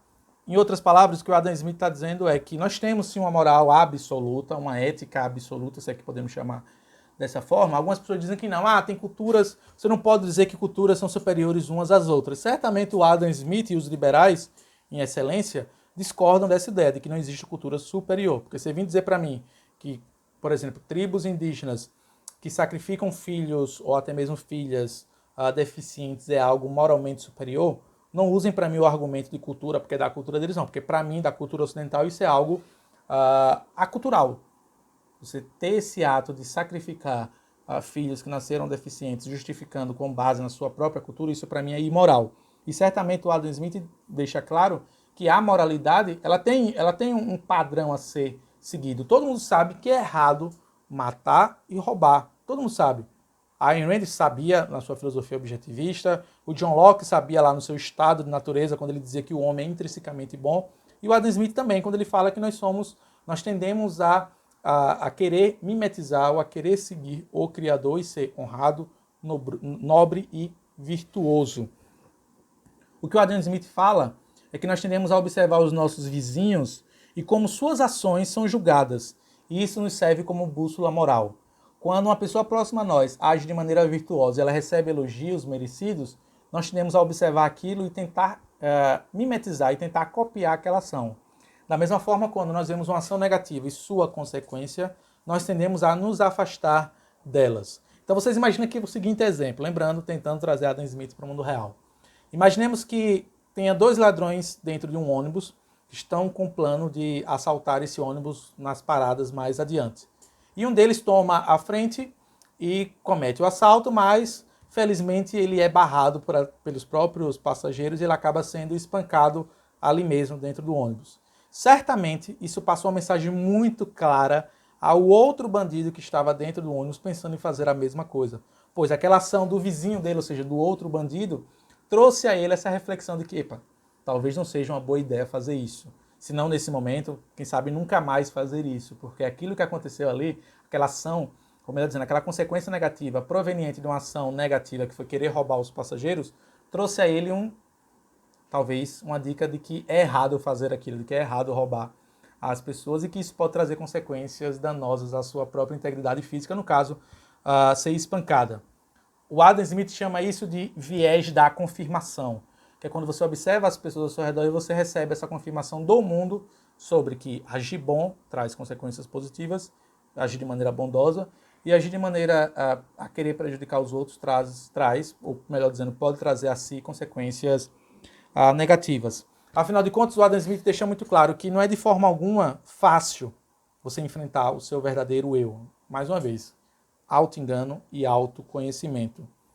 O Adam Smith traz aqui, no seu livro, um conceito um pouco tanto quanto diferente para nós compreendermos, quando ele fala sobre as pessoas que colocam a razão acima de tudo, não dizendo que a razão não deva ficar em cima da emoção, é óbvio que ele não diz isso, mas as pessoas que tendem a ser racionais em todas as situações, elas passam a ignorar um pouco dos sentimentos e da moralidade. E segundo Adam Smith, isso é muito perigoso, e outros autores liberais vão falar sobre isso, por exemplo, Hayek, que nós vamos estudar mais à frente, quando nós chegarmos nos economistas do século XX, em algo que ele chamava de cientificismo, que é você acreditar puramente na ciência acima de todas as outras coisas. O Adam Smith, o próprio Hayek vai falar sobre isso, que isso é muito perigoso, afinal de contas, a ciência ela é guiada pelas pessoas, e como as pessoas são facilmente corrompidas por alguma oferta um tanto quanto mais prazerosa para ela pode ter a sua ciência prejudicada, ou melhor dizendo, suas conclusões científicas prejudicadas. E o Adam Smith fala que isso é muito perigoso, o Hayek também fala quando ele faz uma crítica ferrenha ao cientificismo. Agora, o que o Adam Smith fala é que, mais uma vez, autoconhecimento, que temos falhas, todos nós temos falhas. as falhas, são inerentes ao ser humano. E que reconhecê-las, segundo Adam Smith, eu acho isso fantástico e concordo 100%, é o começo da vida sábia, da vida plena, tranquila e serena. É você saber as suas deficiências, saber as suas fragilidades e os seus defeitos. E o Adam Smith comenta que não existe nada mais libertador do que você dizer, eu não sei. E aqui eu cito os filósofos gregos quando falavam, só sei que nada sei. Isso é libertador, quando você assume diante os próximos ou diante dos seus irmãos, quando você diz que não sabe de alguma coisa. Até porque quando você diz que sabe, você tem que demonstrar que sabe, você tem que tomar uma ação que pode ter consequências danosas caso você esteja mentindo, ou melhor dizendo, caso você esteja auto-enganando. Nos minutos anteriores, o Adam Smith se preocupou, no seu livro Teoria dos Sentimentos Morais, a falar de como ser amável. E agora eu queria trazer o outro lado da história, de como ser amado. Né? Lembrando, o que eu falei alguns minutos atrás, uma coisa está totalmente conectada com a outra. A pergunta que Adam Smith nos leva a refletir, e eu peço que vocês ouçam atentamente, nós temos aqui o pai do capitalismo falando sobre isso. Abre aspas. O que pode acrescentar à felicidade do homem que goza de boa saúde, está livre de dívidas e tem a consciência tranquila? Para o Adam Smith, essas três condições são fundamentais para você viver uma vida plena, feliz, tranquila, serena. É você ter boa saúde, não ter grandes dívidas e poder deitar a cabeça no travesseiro e dormir à noite sem maiores preocupações. Porque você tratou as pessoas próximas ao seu redor bem, porque você tenta viver, ou melhor, vive uma vida virtuosa, honrada e nobre. E aqui o Adam Smith já destrói aqueles críticos ao liberalismo ou ao capitalismo, quando ele diz o seguinte, que dinheiro e fama não levam à felicidade. Amar e ser amado, sim. Repito, para o Adam Smith, o pai do liberalismo, o pai do livre mercado, o criador da mão invisível, da mão que regula as ações do mercado, caso o governo não se intrometa, dinheiro e fama não nos levam à felicidade. Mas sim, a felicidade é conquistada ao você amar verdadeiramente e ser amado verdadeiramente. Porque algumas pessoas costumam preferir ter mais riquezas do que possuem. E notem que o que o Adam Smith está falando é aquela mesma coisa que o John Locke falava lá, ou melhor dizendo, falou na aula passada, no seu livro sobre o segundo tratado sobre o governo civil, que você não precisa necessariamente ter mais do que você pode possuir. Porque se você tem muito mais do que você pode possuir, isso pode acarretar uma infelicidade. O Adam Smith caminha pela mesma trilha do conhecimento ou do saber, ou pelo menos a sua visão do mundo, ela é muito compartilhada do que o John Locke falou lá na aula passada. Porque nem sempre, e o mundo atual é repleto de exemplos assim, nem sempre ter mais significa uma boa coisa. Nem sempre você ser proprietário de posses, terrenos, casas, carros, dinheiro, enfim, qualquer coisa material parecida com essa, não necessariamente isso carrega, ou melhor dizendo, traz a você uma verdadeira felicidade. Porque o que o Adam Smith comenta é, será que vale a pena você pagar o preço para você ser rico e famoso? O Adam Smith vai discorrer mais sobre isso lá no final da nossa aula, e eu vou trazer essa reflexão para vocês aqui, que o Adam Smith comenta que você não pode viver sua vida tendo isso como motor principal da sua vida, que é querer ser rico ou querer ser famoso. Mas o que o Adam Smith fala sobre dinheiro é basicamente o seguinte, que o dinheiro é sedutor, e de forma alguma Adam Smith critica o dinheiro aqui. O próprio Adam Smith, no final da sua vida, ele passou a receber mais do que ele podia gastar, e ele ajudava as pessoas ao seu redor, comprou vários livros, ele viveu durante a maior parte da sua vida com sua mãe, que tinha uma certa doença congênita, e cuidou dela de maneira honrada, nobre e virtuosa. Mas o que o Adam Smith fala sobre o dinheiro é basicamente o seguinte, nós temos aqui o pai do capitalismo, falando sobre dinheiro. Finalmente ele fala sobre dinheiro no livro Teoria dos Sentimentos Morais, quando ele diz o seguinte, que o dinheiro é sedutor, por quê? Porque ele nos dá a falsa impressão de sermos amáveis e sermos amados. Sabe aquelas pessoas que usam o dinheiro para conquistar elogios, ou melhor dizendo, conquistar pessoas ao seu redor, manter os amigos ao seu redor? Essas pessoas utilizam-se o dinheiro como uma espécie de auto-engano, aquele véu lá da ignorância que eu falei lá alguns minutos atrás, e elas praticamente compram as outras pessoas. Então o dinheiro traz essa sensação de ser amado e ser amável, mas claro, de uma maneira falso. Então, por isso algumas pessoas preferem, ao invés de, como é que eu posso dizer, exercitar a sua própria honradez, a sua própria nobreza, a sua própria virtuosidade, a sua própria sabedoria, que isso que demanda tempo, essas pessoas preferem correr atrás do dinheiro ou correr atrás da fama e do sucesso para que elas sejam falsamente amadas e amáveis. O Adam Smith conclui esse capítulo dizendo que a felicidade não está nas coisas materiais, mas ele reconhece que elas têm esse apelo sedutor. As moedas de ouro, as riquezas têm esse apelo sedutor. O que o Adam Smith conclui aqui nesse seu capítulo, ele conta a história, ele traz a história de Plutarco. Permita-me ler exatamente aqui, que eu acho essa passagem fantástica. Quando ele fala... Cadê? Deixa eu só encontrar aqui. Achei. Quando ele comenta de um determinado rei que tomou a decisão de querer atacar o Império Romano, e aí um dos seus conselheiros, chamado Cineas, foi até ele e tentou convencê-lo a não fazer isso através do seguinte diálogo. Permitam-me ler aqui na íntegra, para vocês verem o que o Adam Smith fala sobre essa busca incessante pela riqueza ou pela fama. Eis como iniciou sua fala. Os romanos, majestade, são tidos como grandes guerreiros e conquistadores de muitas nações belicosas. Se Deus nos permitir superá-los, como deveremos usar nossa vitória? Perguntou Cineas ao rei. Bem, disse Pirro, depois de conquistarmos Roma, poderemos dominar toda a Península Itálica. E depois? Perguntou Cineas. A Sicília seria a próxima a ser conquistada. E depois? Repetiu Cineas. Líbia e Cartago seriam as próximas a cair. E depois? Insistiu Cineas. Depois, a Grécia inteira, majestade. Respondeu o rei. E o que faremos então? Perguntou Cineas. Ao que Pirro respondeu com um sorriso. Viveremos despreocupados, meu caro amigo, e beberemos o dia inteiro, e nos divertiremos com conversas agradáveis. Nesse ponto, Cineas bateu o martelo no diálogo com o rei e disse: E o que impede Vossa Majestade de fazer isso agora?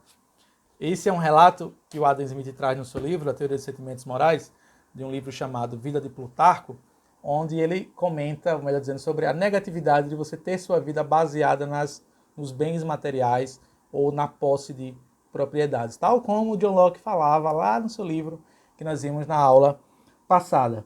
E o Adam Smith comenta que algumas pessoas sentem-se atraídas por engenhocas, por bugigangas ou por itens, e ele traz o exemplo de um relógio, porque para o Adam Smith não necessariamente você ser proprietário daquilo concede a você a moralidade ou o sentimento que permeia aquele item. Trazendo para o mundo real, imagine vocês, por exemplo, que hoje em dia todos nós sabemos que os celulares da Apple, eles são os celulares mais caros que existem, melhor dizendo assim, né? Não são os mais caros, comparado, claro, existem celulares de luxo que são muito mais caros que o da Apple. Mas no mercado formal, o celular da Apple ele tem um valor exacerbado por conta da marca Apple em si. E o Adam Smith comenta aqui que naquela época existia um relógio que as pessoas compravam porque era um relógio que não atrasava, ou atrasava muito pouco. E aí ele comenta que não necessariamente as pessoas que adquiriram ou que adquiriam aquele relógio, elas se tornavam pontuais. Não. As pessoas simplesmente adquiriam um relógio que atrasava muito poucos segundos por dia, simplesmente para dizer que tinha um relógio que atrasava muito pouco. Mas não necessariamente essas pessoas chegavam pontualmente nos compromissos a quais elas marcavam. Então o que o Adam Smith nos explica, trazendo aqui para o cenário da Apple, é a mesma coisa. As pessoas adquirem um celular da Apple não pelas benesses do produto, porque se você for observar, com o valor de um celular da Apple, você consegue comprar um celular com especificações técnicas, às vezes, superior, até o dobro de superioridade do que um celular da Apple. Mas as pessoas compram o celular da Apple pela marca, apenas e tão somente por isso. O Adam Smith fala que é muito errado você fazer isso. É você achar que só porque você tem um celular mais caro, você tem um celular melhor, quando na verdade você sabe que o valor do celular da Apple, você consegue comprar um celular, por exemplo, da marca concorrente, no caso, pode ser da Samsung, o celular top da Samsung, ele bate nas especificações técnicas do celular da Apple.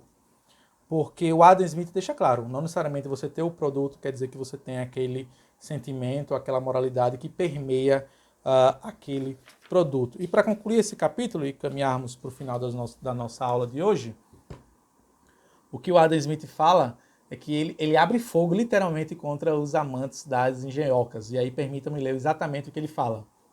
Quantas pessoas se arruinam esbanjando dinheiro em quinquilharias de utilidade frívola?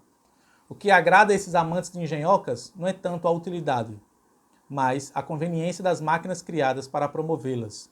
Todos os seus bolsos se enchem de pequenas comodidades. Eles inventam novos bolsos desconhecidos na roupa de outras pessoas para carregar um número maior de quinquilharias. Então veja o que Adam Smith nos traz a refletir sobre quando nós abrimos mão da busca pela honradez, pela nobreza, pela virtuosidade, pela felicidade, pela sabedoria e colocamos os bens materiais como motor, ou melhor dizendo, como vetor da nossa vida. Mas aí eu pergunto a vocês, o que é que o Adam Smith falaria, ou melhor dizendo, falou, explicitamente sobre dinheiro, ambição e ego no livro Teoria dos Sentimentos Morais? Vou ler exatamente o que o Adam Smith falou acerca dessas três palavras, dinheiro, ambição e ego. Algumas dessas situações, sem dúvida, ou seja, o dinheiro, a ambição e o ego, merecem ser preferidas a outras, porém, nenhuma delas merece ser perseguida com ardor passional que nos impele a violar as regras da prudência e da justiça. Então, o que Adam Smith está dizendo, em outras palavras, é que o dinheiro ele faz parte da vida, é algo que está dentro que está no seio da sociedade humana e foi responsável, claro, pelo seu desenvolvimento. Mas você colocar o dinheiro à frente de tudo é algo que atenta contra a prudência e a justiça. E rapidamente o que vem a ser a prudência e a justiça para o Adam Smith? A prudência é o ato de você cuidar de si mesmo, ter cuidado com as suas ações, lembrando que suas ações refletem as pessoas que estão ao seu redor, é você se preocupar com o futuro, tomar decisões sabendo que no futuro aquela sua decisão vai ter uma consequência mais adiante, e você ter a capacidade de analisar os seus próprios atos, ações e consequências. Enquanto que a justiça para o Adam Smith é um pouco do que o John Locke falava lá no seu livro, do segundo tratado sobre o governo civil, que nós vimos na aula da semana passada, que é não ferir, não prejudicar os outros.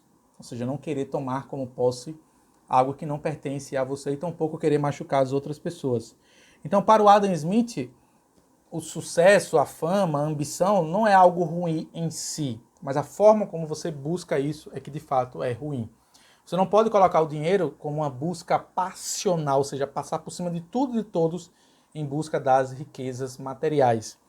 Ter dinheiro e ser amado não necessariamente quer dizer a mesma coisa, porque, pois, as pessoas que lhe amam por conta do seu dinheiro, elas derramam em você, ou pelo menos elas atiram em você um amor falso, uma lisonja. O que o Adam Smith falou, o que eu falei, melhor dizendo, sobre o Adam Smith alguns minutos atrás. Na página 82, permita-me ler aqui, o que o Adam Smith fala ainda sobre ambição, fama e o ego, é que, abre aspas, quando chegamos ao mundo, logo descobrimos que a sabedoria e a virtude não são de modo algum os únicos objetos de respeito, assim como o vício e a insensatez não são os únicos objetos de desprezo. É frequentemente vermos as atenções respeitosas do mundo se voltarem com mais intensidade para os ricos e poderosos do que para os sábios e virtuosos. Então, vai lá, quando Adam Smith escreveu isso, é claro que ele viveu em uma outra época, uma época sem internet, obviamente, mas você imagine, por exemplo, quando Neymar posta uma foto, sei lá, uma pizzaria e tem 3 milhões de curtidas na sua foto. Do outro lado, você tem um professor ministrando uma aula e ele compartilhando seu conhecimento nessa mesma rede social. É óbvio que mais pessoas tendem a seguir o Neymar, claro, do que o professor que está compartilhando o conhecimento ali na rede social. Mas é porque isso é algo intrínseco ao ser humano. Querer acompanhar a vida dos mais famosos e dos mais ricos. Não é de todo ruim, não, segundo Adam Smith. O ruim é quando você quer emular, ou melhor dizendo, simular a vida daquele famoso, a vida daquele rico e trazer aquela vida para a sua de maneira não honrada, de maneira não virtuosa, de maneira não serena e de forma alguma, ou melhor dizendo, perturbando a sua tranquilidade e, claro, das pessoas que estão ao seu redor. Porque para o Adam Smith é algo que nós carregamos, esse hábito, esse costume de reverenciar os que são reverenciados e idolatrar aqueles que são idolatrados. Isso é algo que está intrínseco, segundo Adam Smith, à gênese, ou melhor dizendo, ao ser humano. O Adam Smith comenta mais adiante no seu livro que nas cortes dos príncipes, nos salões dos poderosos, onde o sucesso e o favorecimento não dependem da estima de pares inteligentes e bem informados, mas da predileção extravagante e tola de superiores ignorantes, presunçosos e orgulhosos. É muito comum a lisonja e a falsidade prevalecerem sobre o mérito e as habilidades. Ou seja, a maior parte das pessoas preferem colocar o dinheiro, a ambição e o ego acima da sabedoria e da virtude. Por quê? Porque o Adam Smith já explicou e eu já falei isso aqui alguns vídeos atrás. É muito mais fácil do que você correr atrás da sabedoria e da virtude por mérito próprio. Sobre os famosos, lembrando, o Adam Smith viveu numa época diferente, século XVIII, segunda metade do século XVIII, mas aí a reflexão que o Adam Smith nos traz, e eu coloco aqui para a discussão de vocês que me assistem, é o seguinte: a fama, o sucesso e o dinheiro é uma bênção ou uma maldição? Repito minha pergunta e deixo aqui a reflexão para vocês que estão me assistindo. Obter fama, sucesso e dinheiro é uma bênção ou uma maldição? O Adam Smith responde ele mesmo. Depende do que você faz com essa fama, com esse sucesso e com esse dinheiro. E nesse sentido, a Ayn Rand também tem um pensamento muito próximo, que a Ayn Rand dizia, lembrando, a Ayn Rand foi a nossa primeira filósofa que nós vimos lá no início do curso, na aula magna, quando a Ayn Rand falava sobre que o mal do dinheiro não é o dinheiro em si, mas o que se faz com o dinheiro. Então, o Adam Smith caminha pelo mesmo sentido, de que a fama, o sucesso e o dinheiro não são maus de maneira intrínseca, mas sim a forma como você coloca à disposição o dinheiro, por exemplo, suas riquezas materiais na sociedade, é que pode ser mal ou pode ser boa. Aí depende, claro, de si mesmo. O que o Adam Smith fala mais adiante no seu livro, ele dá algumas dicas de como você ser uma pessoa amada, ou seja, como você ser amável. O Adam Smith usa a palavra decoro, o que hoje em dia é basicamente o que é certo, o que é errado. Mas para o Adam Smith, decoro tem uma outra definição, quando ele diz que o decoro é, abre aspas, atendermos às expectativas dos que nos cercam, agirmos do modo que eles esperam e que eles permitem interagir conosco da maneira que esperamos. Então, em outras palavras, o que o Adam Smith está falando é que o decoro é justamente a forma como você age e como aquela sua ação tem uma reação nas pessoas que estão ao seu redor e como isso retorna para si mesmo.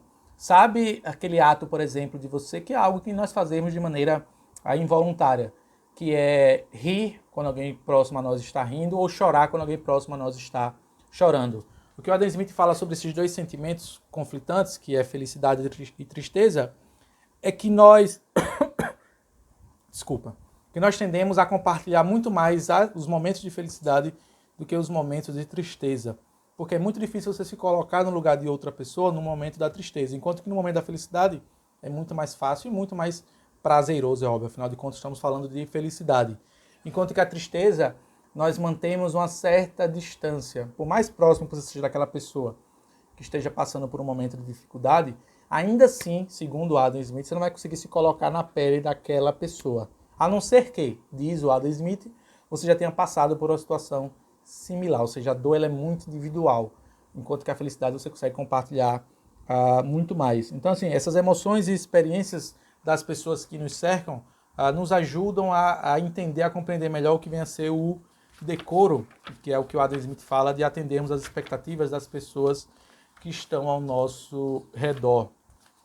Agora, mais adiante, eu gosto muito dessa terminologia, ação-reação, que aí eu lembro o próprio Isaac Newton, afinal de contas, toda ação tem uma reação. E aí o que o Adam Smith vai falar é que rir juntos e chorar juntos é intrínseco também ao ser humano, que afinal de contas nós tendemos a compartilhar sentimentos e emoções com as pessoas que estão ao nosso redor, ou melhor dizendo, que compartilham do nosso círculo social. Afinal de contas, nós buscamos essa harmonia, seja na vitória ou na derrota, porque se você vai viver com as pessoas, você vai viver em sociedade, você tende a querer viver com pessoas que têm sentimentos, emoções, uma moralidade parecida com a sua. Ninguém em sã consciência vai querer viver de maneira voluntária, por exemplo, com presos, com detentos, que têm um senso de virtuosidade, de nobreza, ou até mesmo de felicidade diferentes de outras pessoas. Então nós tendemos a buscar as pessoas próximas ao nosso redor para viver em comunidade, pessoas que harmonizam com os sentimentos, seja de felicidade ou seja de tristeza. O que o Adam Smith fala é que, permita-me ler exatamente aqui, página exatamente 103, que, abre aspas, se minha animosidade ultrapassa aquilo a que pode corresponder à indignação do meu amigo, se minha tristeza excede aquilo que a mais terna compaixão dele é capaz de acompanhar, se minha admiração é grande ou pequena demais para equivaler a dele, se dou altas gargalhadas quando ele apenas sorri, ou ao contrário, se apenas sorriu quando ele solta altas gargalhadas. O que o Adam Smith fala é que nós buscamos sempre essa brincadeira das palavras, ação e reação com as pessoas que vivem ao nosso redor. Sabe quando você conta uma piada, você mesmo está rindo na piada, e aquela pessoa que você contou a piada não ri de você, para o Adam Smith aquela pessoa ela vai se afastando um pouco dessa sua harmonia dos sentimentos. Porque você fala, como assim? Contei uma piada para você que eu me acabei de rir, você não achou a mínima graça. Agora, o que o Adam Smith comenta mais adiante nessa mesma ideia de como ser uma pessoa amável, que ele fala sobre um sentimento que também, infelizmente, é intrínseco a todos nós, que é o sentimento da inveja, que é algo que nós carregamos também dentro de nós mesmos.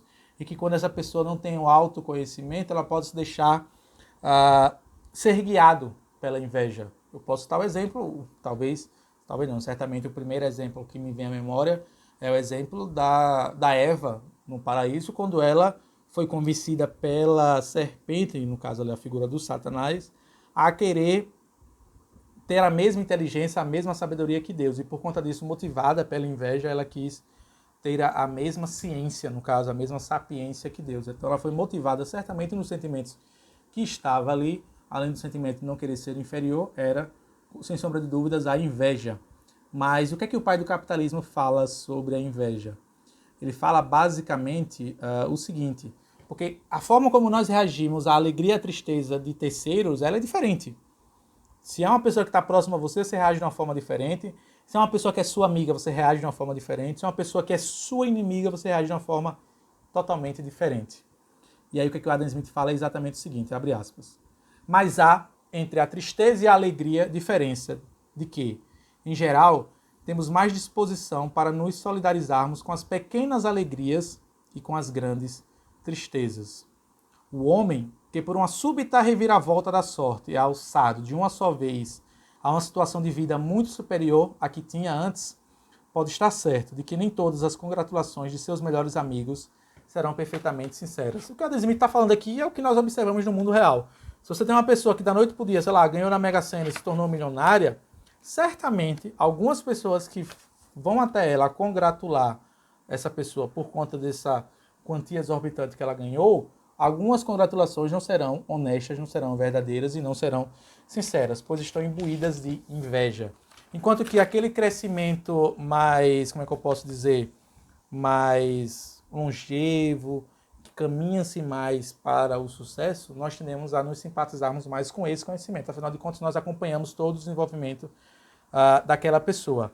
E o que o Adam Smith conclui é que é curioso, porque esses pequenos incômodos a qual nós passamos todos os dias, os pequenos, eles podem até ser divertidos. Por quê? Por exemplo, uma pessoa que você não conhece, mas ela tropeçou na rua, por exemplo, um dia chuvoso. Você nem conhece a pessoa, ou se você conhece, mais ainda. Você tende a rir dessa pessoa, porque é um pequeno incômodo que não causou, sei lá, até poderia, claro, ter ocasionado um acidente, ou melhor dizendo, uma gravidade ainda maior. Mas, segundo Adam Smith, esses pequenos incômodos nós tendemos a rir. E melhor ainda, quando outras pessoas riem de uma ação parecida com essa, de uma queda, por exemplo, num dia chuvoso, outras pessoas também vão rir juntos, porque é algo que contagia. Tal como o Adam Smith falou, e eu explanei aqui alguns minutos atrás. O sentimento de felicidade ele é muito mais contagiante do que o sentimento de tristeza, porque eu volto lá para o início. O sentimento de tristeza em nós seres humanos, com as outras pessoas, duram tempo suficiente até nós voltarmos para a nossa vida mundana e lembrarmos que nós temos as nossas próprias tristezas para darmos contas, ou os nossos próprios empecilhos na vida para resolver, as nossas próprias barreiras para dissolver. E o Adam Smith comenta na página, permitam-me compartilhar aqui para nós encaminharmos para o final, que é justamente o que ele fala sobre a empatia. Que tal como nós temos a inveja como sentimento intrínseco a nós, a empatia também. Nós tendemos a nos preocupar com as pessoas que estão ao nosso redor. Então, quando você, por exemplo, oferta algumas moedas para um transeunte, ou melhor dizendo, um mendigo, que pediu dinheiro a você na rua e você não conhece aquela pessoa, você nem, muitas vezes, ou melhor dizendo, a maior parte das vezes, Você nem sabe como aquela pessoa foi parar na rua, mas você não se preocupa em perguntar a isso. Você simplesmente doa ou não doa. Quando você faz isso de maneira voluntária, você está sendo empático àquela pessoa.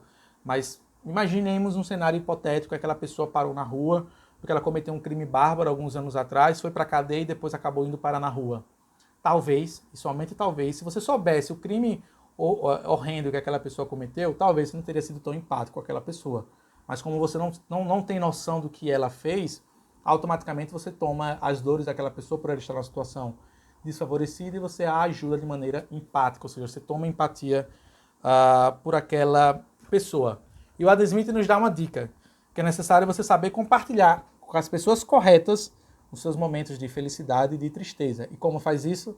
Desenvolvendo e estreitando boas amizades, desenvolvendo bons amigos ao seu redor, para compartilhar momentos de felicidade e tristeza nos momentos certos. Por exemplo, sobre a empatia, um outro exemplo que me veio à mente, recentemente aconteceu aqui no Brasil mesmo, num programa Fantástico, quando um quadro do Dr. Drauzio Varela foi num dos presídios e acompanhou o dia a dia, ou melhor dizendo, o sofrimento de uma determinada presa que era transexual e que a matéria passou a ideia de que ela não recebia visitas familiares há mais de anos, mais de décadas, por conta apenas de ser transexual. A matéria deixou basicamente claro isso, que ela não estava recebendo visitas de familiares porque ela era transexual e a família dela a rejeitava. E a sociedade brasileira como um todo se apiedou dessa personagem, desse homem, enfim, transexual, e escolas escreveram cartas, fizeram vaquinhas para ajudar esse transexual na cadeia, incentivaram as pessoas, inclusive, a irem lá e visitá-la e dar abraço nela e tudo mais. E esse sentimento de comoção, essa empatia, tomou proporções nacionais. Até que, passados-se alguns dias depois, alguém, um jornalista ou alguma pessoa, teve a curiosidade de investigar o motivo pela qual essa pessoa, esse transexual, foi para a cadeia. Quando descobriram o crime bárbaro que ele tinha cometido, que era ter estuprado crianças, duas, melhor dizendo, ele foi parar na cadeia não por ser transexual, mas por ter cometido um crime horrendo. Automaticamente, aquele sentimento de empatia que foi direcionado a ele de maneira voluntária, até mesmo inocente, se tornou um sentimento de ódio, de desprezo. Porque a matéria na televisão deu a entender que ele estava preso por ser transexual, quando na verdade ele estava preso, né, e as pessoas não iam visitar, ou melhor dizendo, a família não ia visitar ele, por conta do crime horrendo que ele cometeu. Ou seja, segundo Adam Smith, só explicando aqui nessa situação do Fantástico, nós somos seres empáticos por natureza, a não ser quando descobramos que por trás desse sentimento honrado, nobre e virtuoso, tem algum acontecimento macabro, bárbaro, que nesse caso aqui da transexual. Eu espero que essa minha explicação tenha dado conta de trazer o Adam Smith para o século XXI. Para concluir nossa aula, encerramos faltando apenas 2 capítulos, o Adam Smith comenta como é que nós podemos ser bom nesse mundo moderno no qual nós vivemos. O Adam Smith traz 3 palavrinhas, palavras essas que eu já falei anteriormente, que são prudência, justiça e beneficência. O que o Adam Smith fala sobre a prudência é cuidar de si mesmo, não ser inconsequente, ou seja, ter, acima de tudo, a ciência das suas ações e das reações da sua ação, ter o cuidado sensato consigo mesmo e com as pessoas que estão ao seu redor, cuidar da sua saúde física e mental, isso tem a ver com a prudência, finanças e se preocupar, claro, com a sua reputação acima de tudo, que afinal de contas uma pessoa prudente preocupa-se com a sua reputação. E o Adam Smith fala sobre a prudência o seguinte, que o homem prudente sempre estuda com seriedade e empenho para compreender o que quer que pretenda compreender. E não apenas para convencer outras pessoas de que é sábio. E ainda que seus talentos nem sempre sejam muito brilhantes, são sempre perfeitamente autênticos. Ou seja, a pessoa prudente sabe que ela pode não ter as maiores qualidades do mundo, mas aquelas poucas que ela tem é autêntica e verdadeira. Sobre a justiça, o Adam Smith vai falar que é fundamental para que você seja bom, é você ter esse senso de justiça, que é, basicamente, o que eu já falei alguns minutos atrás, é você não ferir os outros, não magoar os outros, não tomar dos outros o que não o pertence. Eu lembro muito, não tem como não lembrar, do John Locke, um livro que nós vimos na aula passada. E o que o Adam Smith fala, ipsis litteris, é exatamente isso, sobre esse senso de justiça, que, abre aspas, Não pode haver motivo apropriado para ferirmos nosso semelhante. Não pode haver incitação à prática do mal, com a qual a humanidade concorde, a não ser que a incitação seja fruto de justa indignação pelo mal que o outro nos causou. Olha John Locke aqui. É exatamente o que John Locke falava lá no seu livro sobre o Estado Natural, sobre o segundo tratado sobre o governo civil, que é justamente você não agir de maneira belicosa com outra pessoa, a não ser que primeiro essa pessoa tenha agido com você. E a terceira palavra que o Adam Smith traz aqui para nós sobre como ser bom, tem a ver com a palavra beneficência. E o que é beneficência? É você ser bom com o próximo, ser grato com as pessoas que lhe ajudam e ser caridoso. E não apenas ser bom, ser grato e ser caridoso, mas tentar exponenciar esses três sentimentos para o maior número de pessoas ao seu redor. É você ser bom com o maior número de pessoas possíveis, é você ser grato a todas as pessoas que lhe ajudaram de alguma forma e, acima de tudo, você ser caridoso no máximo possível que suas condições financeiras ofertarem, ou melhor dizendo, oportunizarem a vocês. E o Adam Smith conclui esse capítulo que a busca pela sabedoria e pela virtuosidade ela deve ser uma busca constante, uma busca etérea, ou seja, todos sempre nós devemos estarmos preocupados com essa busca por ser sábio, por ser virtuoso e pela felicidade. É claro que uma coisa está totalmente ligada à outra. Se você é uma pessoa sábia, uma pessoa virtuosa, a felicidade ela caminha junto, ou melhor dizendo, ela caminha em direção a você. Então, para encerrar nossa aula sobre o livro do Adam Smith, Teoria dos Sentimentos Morais, eu queria trazer alguns insights, alguns ensinamentos sobre esse livro para nos ajudar a viver num mundo moderno, se é que eu posso dizer dessa forma. Afinal de contas, o livro do Adam Smith foi escrito no século XVIII, mais de 250 anos atrás. Eu queria tentar trazer o Adam Smith mais ainda para o século XXI. E a pergunta que eu faço a vocês é, notem que nós estamos no final da nossa aula, creio eu, mais de 1h20 minutos de aula, pelas minhas estimativas, e eu queria fazer uma reflexão com vocês acerca disso. Abre aspas, a pergunta que eu jogo aqui para vocês. Como pode o pai do capitalismo, do livre mercado, que escreveu um livro sobre riqueza, materialismo e padrão de vida, falar tão bem sobre altruísmo, bondade, compaixão, serenidade e amabilidade? Então notem que um dos meus objetivos principais nesse curso de liberalismo é destruir, sem sombra de dúvidas, essa visão deturpada, essa visão pejorativa, a qual nós, e eu também não fui diferente, fui, como é que eu posso dizer, atirado de maneira involuntária na escola sobre a minha pessoa acerca do liberalismo. Então nós estamos há quase 1h30 de aula, e em nenhum momento você me viu falar, ou Adam Smith falar, afinal de contas eu trouxe aqui nessa aula de hoje várias citações do próprio Adam Smith, citações diretas do Adam Smith e do seu livro Teoria dos Sentimentos Morais, onde o pai do capitalismo, não colocou o dinheiro acima de tudo, não colocou a fama, não colocou os bens materiais. Agora, o Adam Smith deixa claro aqui no seu próprio livro, e trazendo reflexões para o mundo moderno, que não se enganem, ou melhor dizendo, não pensem que a ambição ela é de todo ruim, de forma alguma. A ambição, quando bem controlada, quando bem gerida, ela nos faz empenhar em alguma missão, em algum objetivo, ela nos faz pensar em inovações, em aprimorar ou acumular e produzir. A sociedade humana, tal como nós conhecemos nos dias de hoje, ela só progrediu, ou melhor dizendo, ela só se desenvolveu por conta da ambição de algumas pessoas, de alguns indivíduos, que tinham como mote principal, como objetivo de vida, inovar, produzir, criar ou empenhar-se em missões desbravadoras ao redor do mundo. Então, deixar bem claro aqui que o Adam Smith não condena a ambição de toda forma, mas a forma como você busca esses objetivos é que essa sim deve ser questionada, segundo Adam Smith. Se não fosse a ambição, por exemplo, não teríamos desenvolvido a agricultura, as cidades, ou até mesmo dizendo as grandes verdades da ciência. Foi a ambição que motivou os seres humanos a buscar o desenvolvimento da sociedade. Agora, o que o Adam Smith comenta, o Adam Smith também ele criou um conceito chamado de mão invisível, que permitam-me ler para quem não conhece, que é um dos seus outros... virou um livro, mas Lembremos, estamos naquela época onde nem tudo necessariamente foi produzido como livro. Era mais um ensaio mesmo, um texto acadêmico, se é que eu posso falar dessa forma. O Adam Smith, no livro Teoria dos Sentimentos Morais, traz a nós uma reflexão sobre a mão invisível, muito, ao meu ver, muito interessante para nós refletirmos, que deixemos claro e lembremos que a condição natural do ser humano, ela é a escassez. Afinal de contas, não tem tudo para todo mundo, pelo menos não os bens materiais. Tá? Claro que os bens in natura tem para todo mundo, mas os bens produzidos com a mão de obra ou com a força do trabalho neles inseridas, não tem para todo mundo.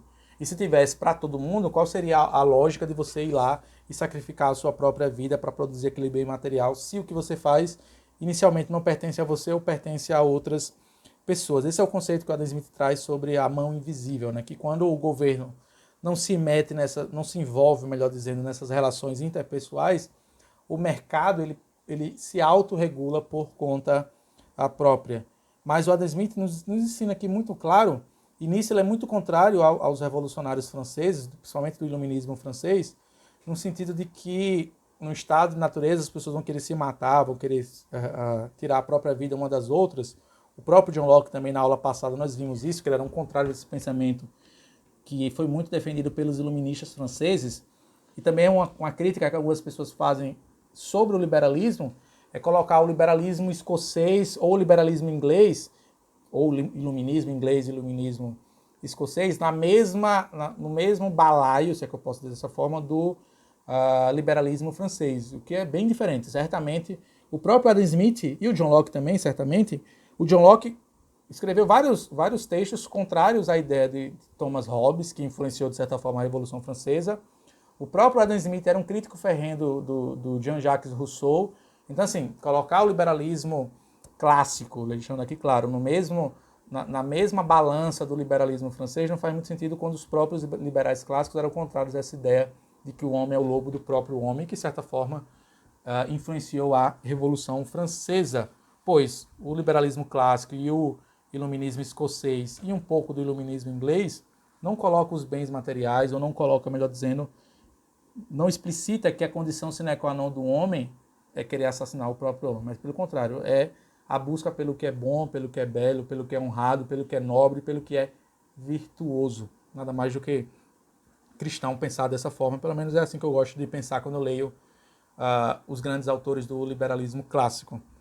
Já que a escassez é o estado natural do mundo, como dizia Rousseau e como dizia outros tantos, é necessário, e o Adam Smith vai falar mais isso adiante no livro da Riqueza das Nações, que nós iremos ver na aula da semana passada, termos, acima de tudo, a divisão do trabalho e a especialização do trabalho.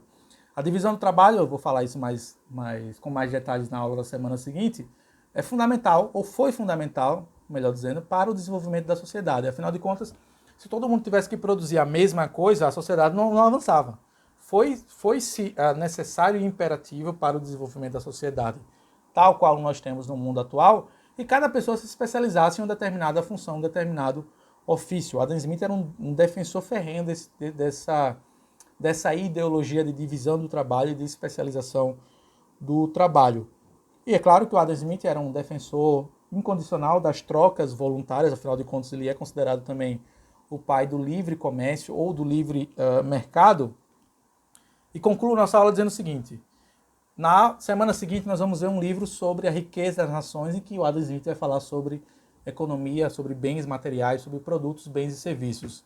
Então, enquanto que a riqueza das nações é um livro sobre trocas materiais, eu espero que vocês tenham entendido isso na nossa aula de hoje, concluindo aqui o meu pensamento, a teoria dos sentimentos morais é um livro sobre trocas imateriais, sobre sentimentos, emoções, a busca pela felicidade, a busca pela vida virtuosa, a busca pela sabedoria, a busca pela vida nobre, mas sempre respeitando, claro, os que estão ao nosso redor e buscando fazer isso de forma honrada e, acima de tudo, autêntica e verdadeira.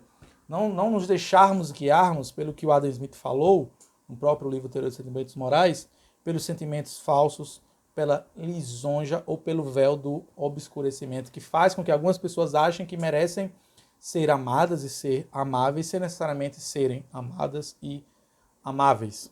Tá, gente? Então vou concluindo aqui nossa aula de hoje. Se porventura você tiver alguma dúvida, pergunta, sugestão ou crítica, fique à vontade para usar aqui o espaço dos comentários. Espero que vocês tenham gostado dessa aula tanto quanto eu gostei de preparar e reler o livro do Adam Smith. E claro, lembrando, vou colocar aqui também na descrição a minha leitura complementar que me auxiliou muito no preparo dessa aula, que é esse livro do Hus Roberts, sobre o Adam Smith e sobre, claro, a teoria dos sentimentos morais. Nos vemos na próxima semana na aula acerca do outro livro do Adam Smith chamado A Riqueza das Nações. Se Deus assim nos permitir, nos vemos na próxima semana, pessoal. Até a próxima. Tchau, tchau.